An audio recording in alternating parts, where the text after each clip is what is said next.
शेख अब्दुल्ला के खानदान को किसने जज बनाया कश्मीरी कौम का? वो कौन से बादशाह हैं? वो कौन सी खिलाफत लेके यहाँ बैठे हैं? वो कौन है? Hands are soaked with blood. कत्ल 7000 ने यहाँ नौजवानों के, उसकी सरबराही उनने की है। नेशनल कॉन्फ्रेंस बार बार बोलती है कि इनको टास्क मिलता है बोलने के लिए नेशनल कॉन्फ्रेंस के खिलाफ। ये कौन बोलेगा टास्क मिलता है? वो शेख मोहम्मद अब्दुल्ला के खानदान का नौकर हूँ, ना मैं किसी खानदान का शख्सी गुलाम हूँ।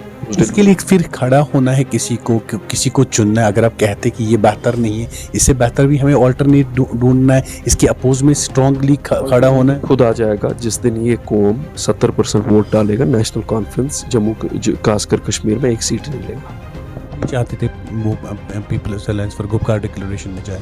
नहीं, वो डकैतों के साथ बैठ के आप चोरी का फैसला कैसे करेंगे? शेख अब्दुल्ला साहब का खानदान कहीं से मोहर लेके आया है, कोई डिवाइन मोहर लेके आया है कि आपको जी रूल करना है, कश्मीरियों पे इनका खून चूसना है। जम्मू कश्मीर में जहां पे पार्लियामेंट इलेक्शन होने वाले हैं और वहीं पे हमने देखा जम्मू कश्मीर में सियासत काफ़ी ज़्यादा गर्म है। सियासी जमातें एक दूसरे के ऊपर इल्ज़ाम तराशी करते हुए नज़र आ रही है और पॉलिटिकल पार्टियां लगी है लोगों को अपनी तरफ माइल करने में। मगर वहीं पे सियासी जमातों की बात करें, हर एक पार्टी दावे पेश करती है कि जीत हमारी होगी। पॉलिटिकल सिनेरियो पे बात करने के लिए है मेरे साथ अपनी पार्टी के यूथ लीडर जुनैद अहमद। जम्मू कश्मीर की जो अभी मौजूदा सूरत हाल आप देखते हैं सियासत के हवाले से।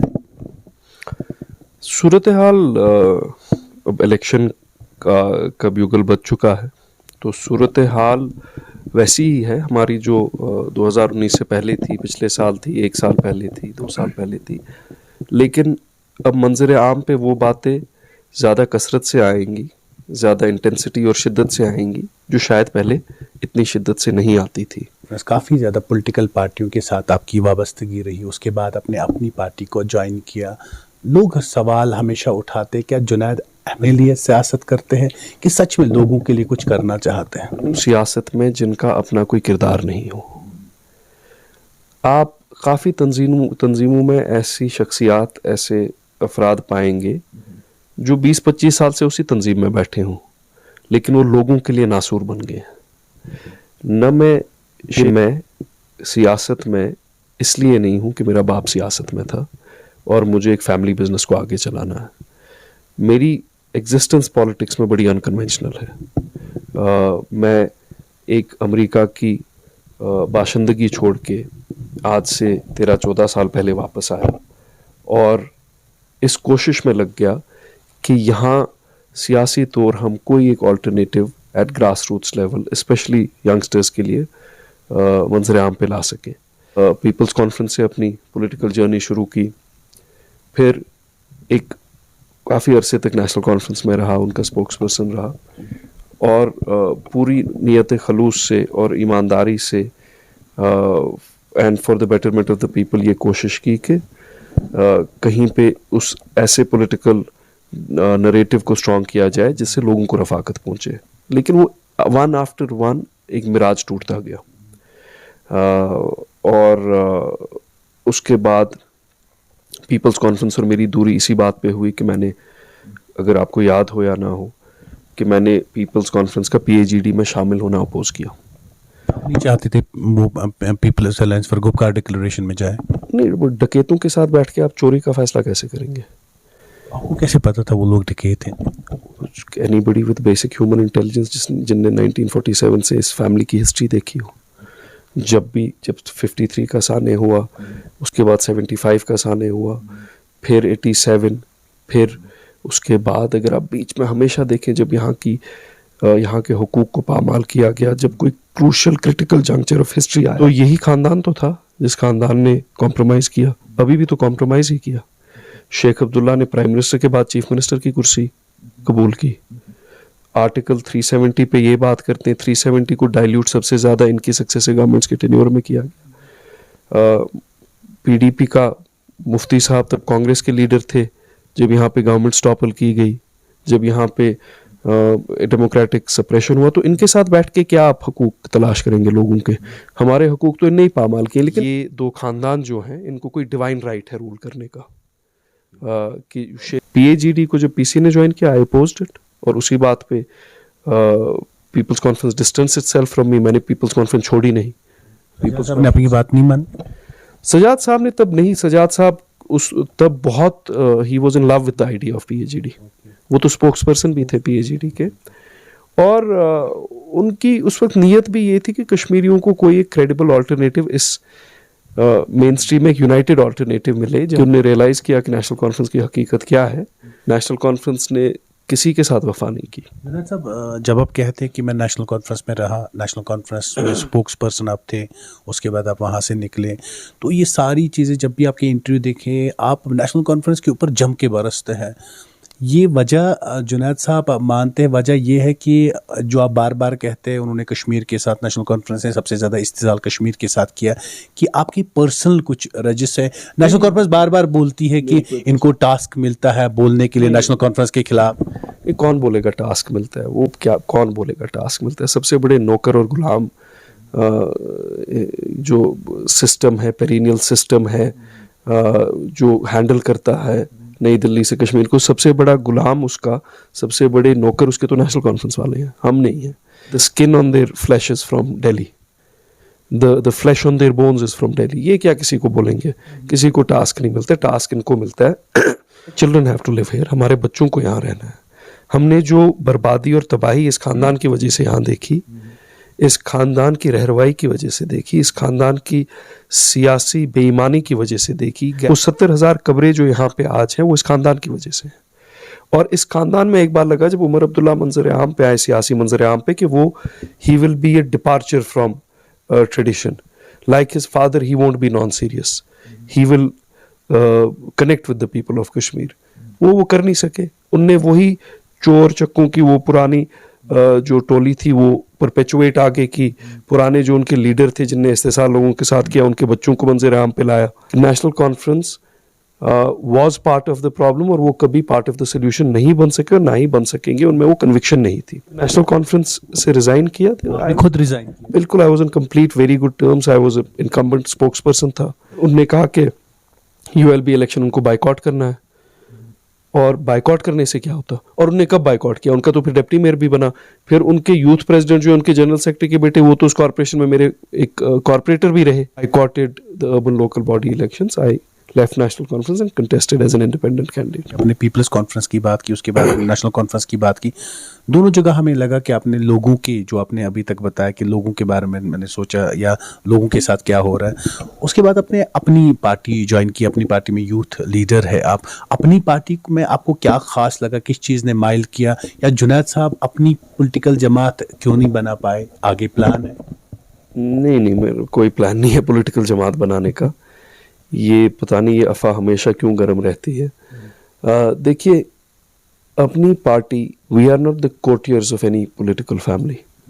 हम यहाँ पे किसी सियासी खानदान के गुलाम नहीं हैं कि अब वो अपने चौथी पौध को लाएंगे पता नहीं कहाँ से। आज नेशनल कॉन्फ्रेंस ने भी ढूंढ के लाई है अपनी 4th जनरेशन, और लोग उनके साथ फ़ोटो खींच रहे होते हैं, उनके इंटरव्यू ले रहे होते हैं, उनके हाथ चूम रहे होते हैं। कम से कम ये बेगैरती का लिहाज हमारी तंजीम में नहीं है और ना ही होगा। देखिए, नेशनल कॉन्फ्रेंस अभी भी इस इलेक्शन में कह रही है हम जी 370 और 35 से वापस लाएंगे। नेशनल कॉन्फ्रेंस का अलायंस पार्टनर कांग्रेस जो है, इंडिया अलायंस का जो पिवट है इंडिया अलायंस का, उन्होंने परसों अपना मैनिफेस्टो रिलीज किया। मैनिफेस्टो में उन्होंने बोला है we promise the restoration of statehood of J&K। मतलब उनने भी 370 और 350 के इरोजन को फेट अकम्पलिया मान लिया कि ये हो गया, इट्स फेट अकम्पली, इट्स हैपेंड। तो नेशनल वो वापस नहीं आई। नेशनल कॉन्फ्रेंस पहले अपने अलायंस पार्टनर को नहीं माइल कर सकी 370 और 35 से पे, तो वो लाएगी किसके पास वापस? बार बार नेशनल कॉन्फ्रेंस आपकी पार्टी पे इल्ज़ाम लगाती है, बीजेपी की बी टीम है, जो ऑर्डर मिलता है दिल्ली से मिलता है, ये कैसे इसके ऊपर बोल सकते हैं? बदकिस्मती है जो उनके खिलाफ काला चिट्ठा है, जो बोलना चाहिए और जो लोग बोलने वाले अमूमन शायद लिहाज से चुप रहते हैं। अभी शायद उनने कहीं पे कहा था कि जन्नत और जहन्नम की सर्टिफिकेट्स किसको मिलेंगी, और मैंने शायद देखा ट्वीट मौलाना इमरान रज़ा अंसारी साहब का, उनने भी दबे अल्फाज में कहा था कि ये इंतहा है हमारे बर्दाश्त की कि अब आपका ख़ानदान बोलेगा जन्नत में कौन जाएगा और कौन नहीं जाएगा, जबकि अगर आपके ख़ानदान का मुआयना किया जाए तो इस्लामी तनाजुर में शायद आप इस्लाम से फ़ारिग हो चुके हैं। रात के अंधेरे में किस्से नहीं मिलते। बीजेपी के साथ अलायंस इनकी रही। उमर अब्दुल्ला खुद वाजपेयी साहब की गवर्नमेंट में जूनियर मिनिस्टर रहे एक्सटर्नल अफेयर्स के। उस वक्त एक 26 साल के बेटे को फारूक अब्दुल्ला साहब को मिनिस्टर बनाना था। उस वक्त आरएसएस ठीक थी, उस वक्त बीजेपी ठीक थी। गुजरात के जब राइट्स हुए, जिसके बारे में नेशनल कॉन्फ्रेंस अब बोलती है, गुजरात के राइट्स के बाद भी तो उमर साहब बरकरार रहे। तो बीजेपी के साथ इनने अलायंस की, ठीक है, बीजेपी के साथ ताल्लुकात सबसे ज्यादा इनके। जब मैं नेशनल कॉन्फ्रेंस में था 2014 में, जब नेशनल कॉन्फ्रेंस के पास 15 सीटें आए, I am a witness to the fact कि नेशनल कॉन्फ्रेंस ने कितनी कोशिशें की बजाते खुद उमर साहब ने दिल्ली में जाके कि बीजेपी के साथ अलायंस हो। जो देवेंद्र राणा कह रहे हैं 100% सही कह रहे हैं, जो सजाद लोन साहब कह रहे हैं 100% सही कह रहे हैं। नेशनल कॉन्फ्रेंस ने 3 सीरियस अटेम्प्ट्स किए बीजेपी को अलायंस ऑफर करने के लिए। बीजेपी ने अलायंस प्रेफर की नेशनल कॉन्फ्रेंस के साथ, उनकी भी मर्जी थी पीडीपी के बरक्स नेशनल कॉन्फ्रेंस के साथ जाए, लेकिन नंबर्स इतने थे कि वो उनको लगा स्टेबल गवर्नमेंट नहीं बनेगी। और नेशनल कॉन्फ्रेंस उस वक्त चीफ मिनिस्टर की सीट भी नहीं मांग रही थी। पहले तो उमर साहब ये मांग रहे थे कि मैं चीफ मिनिस्टर बनूं BJP government, BJP NC government में। Then they agreed for anything, bread crumbs. Then BJP rejected the offer. Alliance की बात हो रही है, अपनी पार्टी पीपल्स कॉन्फ्रेंस आज़ाद साहब की पार्टी अलायंस में लड़ेगी, इसके ऊपर काफ़ी बातचीत चल रही है। नेशनल कॉन्फ्रेंस बार बार बोलती है, जो हम बोलते थे अगर ये अलायंस में लड़ते तो बीजेपी की ABC टीम ये हो गई, वो हम बार बार बोलते हैं। आपको लगता है अगर अलायंस में लड़ा जाता है, एक तरह हमने इससे पहले भी people's alliance for Gupkar declaration देखा, उसके बाद इंडिया अलायंस भी है जहाँ पे PDP को दरकिनार किया नेशनल कॉन्फ्रेंस। अगर ये अलायंस बनता है तो आपको क्या लगता है बनना चाहिए? देखिए, अगर लार्जर कॉज के लिए कोई अलायंस बने, कोई अरेंजमेंट बने, व्हाई नॉट। अगर common good of ordinary Kashmiri उसमें हो, अगर किसी फलायाम के लिए कोई मंजर आम पे एक ऐसी ग्रुपिंग आए, व्हाई नॉट। ये भी तो बैठे थे परसों तक PhD में, आज तो ये गालियां दे रहे हैं एक दूसरे को। आज तो इनको एक दूसरे की शक्ल बर्दाश्त नहीं होती। आज फिर से ये एक दूसरे के खिलाफ, इनके जलसों में देखिए एक दूसरे के खिलाफ नारे दे रहे हैं। एक और क्रूल जोक, एक और मजाक, बेहुदा मजाक किया इनने कश्मीरियों के साथ। 2-3 साल एक नाटक किया और उसके बाद नाटक का वो जो मिराज है वो टूट गया।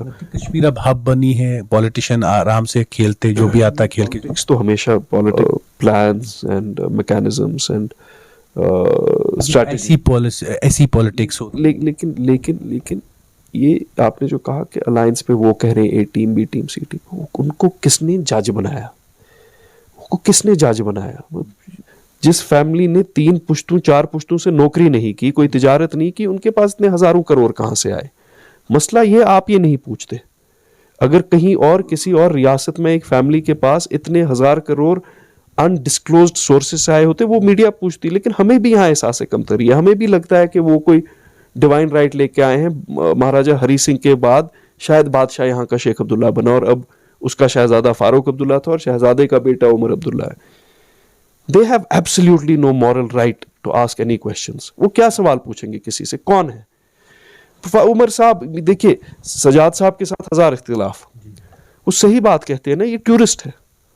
हमारा तशख्खुस वो आदमी ढूंढने निकला है जो खुद कश्मीरी में बात नहीं कर सकता। युस कशुर पान है कि नकरियत, जिसकी जाती निजी जिंदगी में कोई कश्मीरी दूर दूर तक कोई टच नहीं है कश्मीरी चीज का।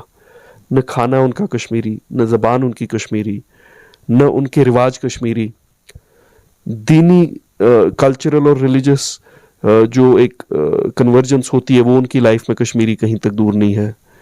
तो ये कौन जज बनने कौन निकले? ये आउटसाइडर्स हैं, ये एक्सीडेंट्स हैं जो अभी तक हम 1947 से अभी तक बर्दाश्त कर रहे हैं। एक बहुत ब्रीफ पीरियड होता है हिस्ट्री में, ये एक्सीडेंट भी नहीं रहेगा, ये खानदान भी नहीं रहेगा। एक टाइम पे पंजाब में अकाली दल होता था, अकाली दल भी बहुत बड़ी बड़ी बातें करते थे, हमारे पास काडर है, हम रिप्रेजेंट करते हैं इंडिजिनियस आइडेंटिटी को पंजाब की। वो अकाली दल आज 2 सीटों पे कि 3 सीटों पे आके आ गया है। एक टाइम पे मेरी बात आप लिख लीजिएगा, नेशनल कॉन्फ्रेंस, यहाँ नेशनल कॉन्फ्रेंस का वजूद ख़त्म हो जाएगा कश्मीर से। और उसकी दाग बेल इन्हें खुद संभाली है। इनकी क्वालिटी ऑफ लीडरशिप क्या है? जो बदउनवान बाप था उसके बदउनवान बेटों को ये आगे ला रहे हैं। खुदा रहा कभी उमर अब्दुल्ला साहब को बोलिए आपका सोर्स ऑफ इनकम क्या है? जो आपकी लैविश लाइफ है इतनी, जो आप ये 2-2, 3-3 करोड़ की गाड़ियां चलाते हैं, ये कहाँ से आई? कोई आपके पास तिजारत की है उनने, कोई नौकरी की है, कोई बिजनेस है, फैक्ट्री है उनकी, कहाँ से आई? फारूक साहब से पूछिए क्रिकेट एसोसिएशन स्कैम का पैसा कहाँ गया? उमर साहब से पूछिए बांद्रा कुल्ला कॉम्प्लेक्स का जो जेके बैंक का केस अभी चल रहा है ईडी में, उसमें आपकी इन्वॉल्वमेंट क्या है? आपके मिनरल वाटर प्लांट्स कहाँ आए हिमाचल में, कहाँ से आए? आपके दिल्ली में शॉपिंग मॉल आपका एक जगह है, शॉपिंग मॉल कहाँ से आया? मैं आपको बोलूँ जाके पूछिए, मैं आपको शॉपिंग मॉल का एड्रेस देता हूँ, मैं आपको मिनरल वाटर प्लांट का हिमाचल में एड्रेस देता हूँ, मैं आपको दिल्ली में जो उनका कनॉट प्लेस में एक बिजनेस है, $multi million बिजनेस, उसका एड्रेस देता हूँ, उनकी इन्वेस्टमेंट्स ऑफशोर कहाँ पे है वो बोलता हूँ। ये आपके पास इतनी नॉलेज है, आपने इतनी सारी चीजें गिनवाई, एजेंसी है, पुलिस है, इनके ऊपर फिर एक्शन क्यों नहीं होता, कार्रवाई क्यों नहीं? इनके ऊपर कोई कार्रवाई नहीं होगी। ये हमेशा याद रखिएगा कि इनकी जो वीकनेसेस हैं that makes them the best puppets for the system. कहीं किसी की चोरी जब पकड़ी जाती है, स्टेट क्राफ्ट ये होता है कि उसकी चोरी की उसको सजा ना दे, उसको बोले देखो जो हम बोलते हैं वो करो, नहीं तो ये अंदर जाना पड़ेगा। तो इनके साथ वही होता है। ये तो 3 पुश्तों से वही कर रहे हैं। शेख साहब ने क्यों प्राइम मिनिस्ट्री से चीफ मिनिस्ट्री पकड़ी? अगर उन्हें जेल काटी, उसके बाद क्या मजबूर वो हुए कि वो प्राइम मिनिस्टर के बाद इंदिरा अब्दुल्ला अकॉर्ड साइन किया? ऑटोनॉमी की सबसे बड़ी attestation on the removal of autonomy, erosion of autonomy तो आपके कायद ने की है। Why did he become the chief minister? He should have continued his struggle all his life. पीपली गली का रास्ता कश्मीरियों को नेशनल कॉन्फ्रेंस ने दिखाया है। अभी तक हम उस पतली गली से निकल नहीं पा रहे हैं। बड़ी बड़ी बातें, गुस्से में उमर साहब को गुस्सा बढ़ा आजकल, और कभी कहते मीडिया वालों को मेरी गाड़ी तोड़ दोगे, पीछे रहो। आप जागते हैं माइक लेके कहते हैं क्या बोलो। बदकिस्मत ये है, आप सब मेरे भाई दूसरे दिन भी उनके पास जाते हैं। आपको भी जाना है, आपको न्यूज कवर करनी है। किस बात की arrogance? What is he arrogant about? किस बात की? They come from a very humble beginning, बहुत हम्बल बैकग्राउंड है उनका आंचार से। कोई वो बादशाह जैलदारी से नहीं आए हैं, कोई जमींदारी सिस्टम से नहीं आए हैं। कश्मीरी कौम ने क्या नहीं दिया इस घर को? 3 पुश्तों के चीफ मिनिस्टर दिए, इक्तदार दिया, दिहाई दर दिहाई इक्तदार दिया, इतनी दौलत जिस पे वो आज बैठे हैं, जिस खजानों पे वो बैठे हैं, जो लैविश उनका लाइफस्टाइल है, जो लॉरो पियाना के वो कोट पहने होते हैं वाइकुना के, जो 5-5 लाख के जैकेट पहने होते हैं, कहाँ से आए? ये खून है ना इस कौम का। इसके बाद भी उनको लगता है कि उन्हीं की मिन्नत है कश्मीरी पे कि वो यहाँ पे राज करने निकले हैं। They should get out of this delusion that they have a divine right to rule. ये बाइकॉट की वजह से नेशनल कॉन्फ्रेंस हम पे मुसल्लत हुआ। Nothing personal against any of them. Mubarak Gul साहब 2800 वोट, 3000 वोट पे वो स्पीकर बने। अली मोहम्मद सागर साहब इतने बड़े लीडर, 4-4 हजार वोट लेते थे वो 1.5 लाख वोट में से। 4,000 वोट पे वो बैठ के यहाँ के कैबिनेट मिनिस्टर रहते थे। जब मेरा इलेक्शन हुआ, मुझे बोला कि देखो जी वोट कम पड़े। मैंने जब इनका मेयर बना उससे 3 गुना ज्यादा वोट लिए बाइकॉट में भी। आपको लगता है कि अली मोहम्मद सागर साहब इलेक्शन जीतेंगे? जिस दिन खानियार में 70,000 वोट पड़ेंगे, आपको लगता है नेशनल कॉन्फ्रेंस का एक शख्स इलेक्शन जीतेगा? लेकिन ये भी इसी चीज से खुश हैं। ये कहते हैं कि लोग दूर रहे मेन स्ट्रीम से, यही 10-15% वोट डाले, इस 10-15% में हम 7-8% मैनेज करेंगे, और मैनेज करके हम अपनी जो सीट इंश्योर करेंगे, फिर अपने बच्चे को दे देंगे।